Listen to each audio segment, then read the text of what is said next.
Okay, today we are playing a game on Blizzard World. We are playing about half the game as Soldier 76 and about half the game as Genji, and I don't know what SR it is because it's a replay and the email didn't say, so who knows. There's also a bit of Tracer towards the very end as well, but not enough that I felt like I had to include Tracer in the list, so not too much. So we're attacking first, we're playing Genji. Genji being a brave one to play in this day and age, given that there's a solid chance you're going to run into a lot of Genji counters. Tried to get the Hanzo. I mean, it's an optimistic use of the deflect, given that we are looking at Hanzo's ass when we actually start using deflect. If the enemy doesn't, like, turn to fight you, there's really no point using deflect. The whole point to use deflect is to shoot their own abilities back at them, so if they just turn and run, you know, easy peasy, problems dealt with itself. So we found Toes over by himself. Toes is now fucking dead because he was over here by himself. Nobody on his team was near him. And now they're missing both their tanks. We go in, we managed to kill the Hanzo finally. And, hey, easy peasy. Problem's done. Didn't get the reset off that last dash as he died as we dashed, but the fight's done by that point, so who kills? Is that actually what the AI is called? The voiceover is called Athena? I had no idea. You learn something new every day. So, second checkpoint now. So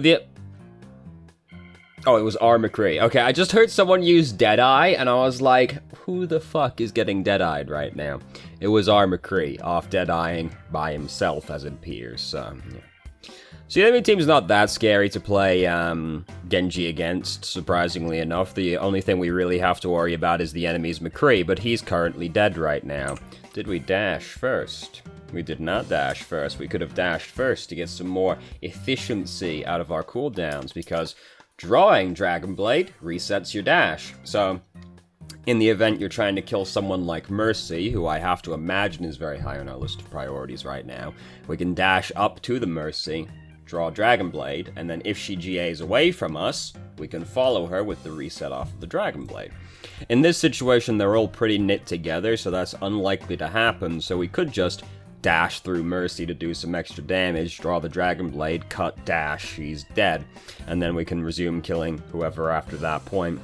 Unlikely to matter, all things considered, given that they are all basically hugging each other at the time, so our cuts are going to get a lot, but we miss out on a cooldown all the same. And there we managed to not get the cooldown off the dash, twice actually. We just got nano boosted, long after everything has already finished, so, you know. Yeah, so, you know, you gotta kind of get used to, like, how much damage the cut's gonna do, because ideally, you don't cut the guy, then dash, but he's already dead, so you don't get the cooldown. Because a lot of Dragon Blade, excuse me, Jesus Christ. A lot of Dragon Blade is chaining dashes off of each other, so, you know, if you end up in the situation where you fuck up, cut, dash, guy's already dead, that can really fuck up the rest of the Dragon Blade. So we're after the Hanzo again now. He's dead. He was having some trouble locating us after we dashed through him, so it made it a lot less scary to be fighting the guy. Zari is being extremely rude right now and just completely blanking us. Very extremely rude. Dude, Anna's got too many good skins. I just saw the fucking Pharah Anna skin. Anna has got too many fucking good skins. Every fucking event that comes around, Anna gets a new skin, and it's always very good. It's very unfair. Give someone else a good skin, not just Grandma.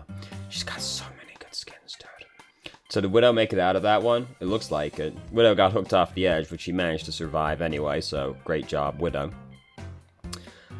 Is that our McCree using Deadeye right now? No, we don't have McCree anymore. It's their McCree using Deadeye. God only knows where he is right now. Well, I mean, he has to be behind us, doesn't he? If he's not in front of you, he's behind you.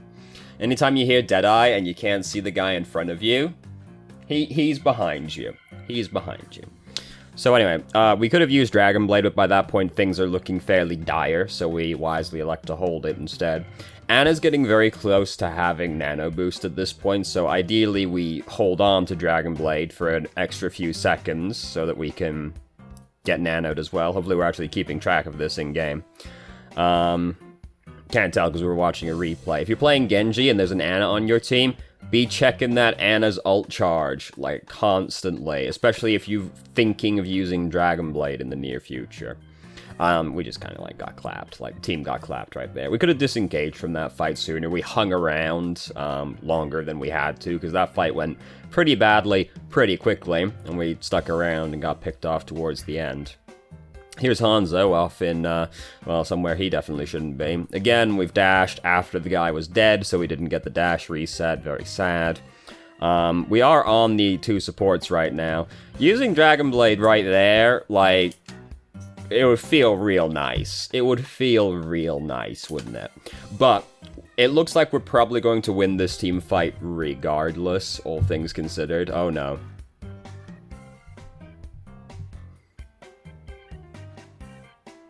I can explain. A good explanation. Revive, just still doing that right after we revive. You know how it is. We've all been there before. So Bastion's on our team now. Bastion's dead. This is not exactly optimal Bastion time, you know. We dash just to get closer to the fight, which means we don't have it to, like, go for your optimal starter in this situation. We are currently in the dragon. That's a little less than ideal. It wasn't a very exciting Dragon Blade, even for getting nano boosted, was it? So we try to get the Mercy. I mean, we're dashing at the Mercy as she's GAing right here, actually. Like, we should just wait for her to finish the GA and then dash, because then, you know, she's fucking dead. Who did we dash into? Did we dash into Roadhog after that? That's not a great idea. You don't want tanks to be, like, the first people you go for. It looks like we might have lost track of him partway through that as well, because we were suddenly cutting the opposite way. You don't want your first targets to be tanks when you're using Dragon Blade, because they take a long time to kill, therefore are not very conducive to chaining dashes off of each other. It didn't look like we had a very firm plan of what we were trying to do with that Dragon Blade either. Dragon Blade's one of those ults that benefits from having, like, a plan set out in your mind, because if you're chaining dashes to get multiple kills, you want to know roughly what you're going to do. So you go, I'm going to dash up to Mercy, I'm going to draw Dragon Blade, I'm going to kill her. I'll dash after her if I have to, if she flies away from me. Then after that, I'm going to go for the Hanzo, I'm going to go for the Moira. You know, you want to have a rough idea in your head from, like, looking at the fight before it started, rather than just going, alright, that one's dead. That one, I guess. You know, it's much less smooth that way, usually. Some forethought usually pays off. This is true in general, usually, but, you know, Dragon Blade particularly. So this was a very risky maneuver that we made right here, where we just go, like, what's going on over here? We just, like, run right up to the front line. We are suddenly the front line. If you can't see anybody in front of you, you're the front line. Hanzo's kind of next to us, so right now the 2 long-range DPS are at the front line of the enemy team, which is not really what we want to be doing. Hanzo is going to get away. There's truly no justice in the world if Hanzo gets away from that one. Hanzo got away from that one. Here's Doomfist. Doomfist dead. Hooray, thank goodness. Our Orissa's dead. This is not exactly good because our only other tank is Zarya. But Anna just made their whole team purple. Anna won us the team fight right there because she just, like, slammed the grenade right into, like, 3 people, and they were suddenly like, oh, fucking shit. It wasn't really going well for them by that point anyway, but Anna can feel good about that one. So I don't really like standing up here a lot of the time, to be honest with you. It's, like, it's not very good high ground. It's really easy to get up here, actually, and, you know, there's a pretty nice sight line onto you from up here. This high ground's just not really that good. I just prefer to hang out, like, on either side of the point, because shit starts going kind of badly up here kind of quickly a lot of the time. Oh my goodness, we are, like, extremely far forward at all points in time while we're playing Soldier. Soldier is a long-range hero. He's not a sniper range hero, but he is a long-range hero. Because you actually have to do something that isn't right-click. That's like the whole point of the hero, my man. Anyway. Damn, we're going. Pepe hens. Alright, anyway. They're having a lot of trouble getting through the doorway right now. We've got Tac Visor.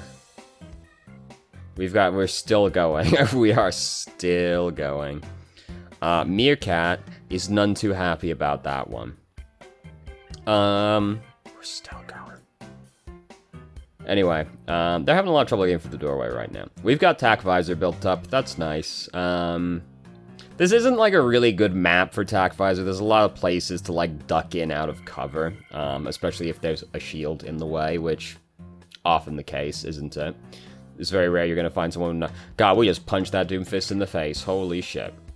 I still don't like standing up there, especially when there's someone like Doomfist on the enemy team. He'll get on you, like, real fucking fast, man. You won't be too happy about it as Soldier. So, oh, this is all very scary. Retreat up onto the high ground. We've got Tac Visor, so we do want to be on the high ground as well. Then we immediately jump off the high ground. We could have just rotated around the other side of the boat, and we would have been able to see them just fine.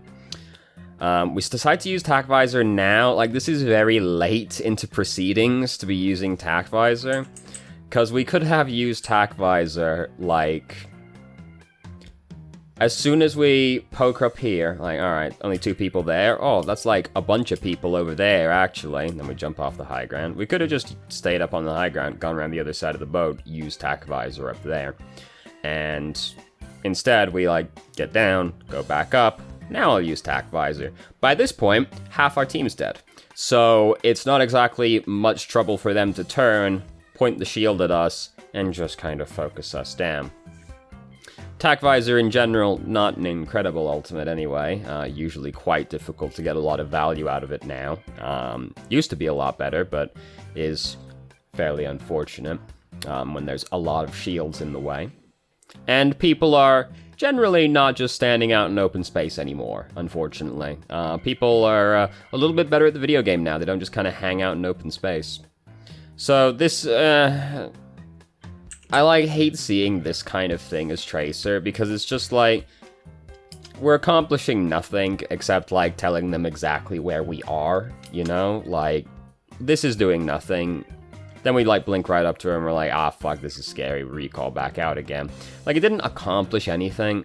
We could have just gone right round the right-hand side and, like, tried to make something happen instead of just, like, standing at the choke point, kind of, like, shooting into them, like, from a mile away. Tracer's not very good at that, you know? And something I see, like, Tracer players do a lot. They just kind of sit really far away shooting at people. Like, right here, that doesn't do anything except tell Doomfist we were here. Doomfist didn't do anything with that information. He just, like, kept barreling forward regardless. But us, like, shooting a couple of shots at Doomfist from, like, fucking 10 meters, like, that far away from us, more than 10 meters, like, 15 meters away from the guy. It does nothing except say, hey, here I am, which is not what you want. Alright, there we managed to get McCree, dodge the flashbang and everything. It was all very nice. We are still playing pretty aggro while recall is on cooldown, which is a little risky when there's like a Doomfist around, but it's not the end of the world. Moira just used her sleep dart, which is kind of important information for us, because that's one of the scariest things that can happen to us, is getting sleep darted. But, you know, we're slowly advancing on the enemy team spawn right now. That would have been pretty sick if we managed to stick the McCree, because they almost always also then, upon getting stuck, roll into their backline and kill multiple people. Tragically, we messed up and stuck it on the shield. Such is life. Go in, get the bongo. We didn't really need to recall out, like nothing was actually happening to us at that point in time, so the recall was a bit of an egregious use of company resources. And when recall's on cooldown as Tracer, you're a lot more vulnerable. Like, getting into this fight with Doomfist while recall is down is mad scary, dog. It's alright, we killed him though, and that's the important thing. Fuck Doomfist. We do have to be scared of Doomfist though, because he can just randomly kill us. So we're deciding to come over here and fight Doomfist again right now. Again, you know, that just kind of tells him we're here. We could have, like, blinked up closer to him. But I mean, if, like, this is gonna be his response, it's kind of fine. Because, like, that did, like, 20 damage to the guy. And he's just like, whatever, who gives a fuck, right? And he just keeps marching straight forward. What an absolute lad. He just goes, fucking Tracer. And just keeps on going. So, you know, if they don't respond to you appropriately, it doesn't really matter if you give away the fact that you're there, but, you know, most sensible people, upon getting, like, winged by Tracer, would then go, oh, there's Tracer. Maybe I should take steps to not get killed by Tracer, instead of just going down the street while Tracer's fucking chasing you. People do some very unfortunate things in this video game. Do we need to recall there when we're, like, full health? Yeah, we're, like, real healthy when we recalled right there. We didn't really need to recall, yeah, we were still, like, 100 health, and we couldn't see anybody that was, like, about to one-shot us or anything. But hey, we won the game. Look at that. It was not particularly close at any point in time, really. And now we're clicking on a lot of things on the UI. Fuck, leave game. There you go. Problem solved. What we got on the YouTube today? What the fuck is this? Fair enough. Noah Gervais, still great. Mandalore Gaming, still great. Do follow Cinemascus, so that's fair enough. Joseph Anderson's really good as well. All extremely long-form, like, game analysis videos, but if you're into, like, long-form analysis, like, Noah Gervais is, like, one of the best people you can follow. VMask's pretty good as well. Games within games, emulated classics, enhanced ports, and bonus discs. I was drawn to this one because on the cover I could see Yakuza 0, the greatest game ever made, and Shenmue, aged extremely badly. What's this? Every Smash Ultimate Stage and why it's banned. Yeah, I'll watch that. Why not? I'm interested in why it's banned. Anyway. There's that one, I remember there's like one Street Fighter V stage that's banned, and it's purely for the reason it's too fucking distracting, and it's literally you're fighting on the back of this fucking biplane that's going through an entire city, and the background is extremely distracting. It's like constant motion. So, you know, I find stuff like that interesting. Anyway, so what stood out the most in that game? I mean, mechanical stuff for the most part, like dashing after the person is already dead, therefore not getting the reset on the dash is not good, you know? You don't want that to happen. Fairly obvious reasons, I assume. It's not good to suddenly be, like, in the neck deep in the enemy team, like, oh shit, I don't have my cooldowns. And we didn't get a lot of value out of our ultimates either, so we'll say alt execution also. Except for that one time we did, but it would be hard not to when they were all just clustered right on top of each other and we used Dragon Blade. It's gonna be hard not to kill people in that situation. Anyway, that was pretty much what stood out the most. So thank you very much for watching if you did. If you have any questions, feel free to ask. I'm more than happy to answer. If you haven't already, you can join our Discord and ask questions more directly and have a conversation about them, or just shitpost with us. I've started streaming on Twitch Thursday, Friday, Saturday, 8 p.m. EST till midnight EST. There's links to the channel in the description. And if you managed to make it all the way through the video and somehow still enjoyed it, please like the video and subscribe for more content of middling quality in the future. And I hope you found the video helpful.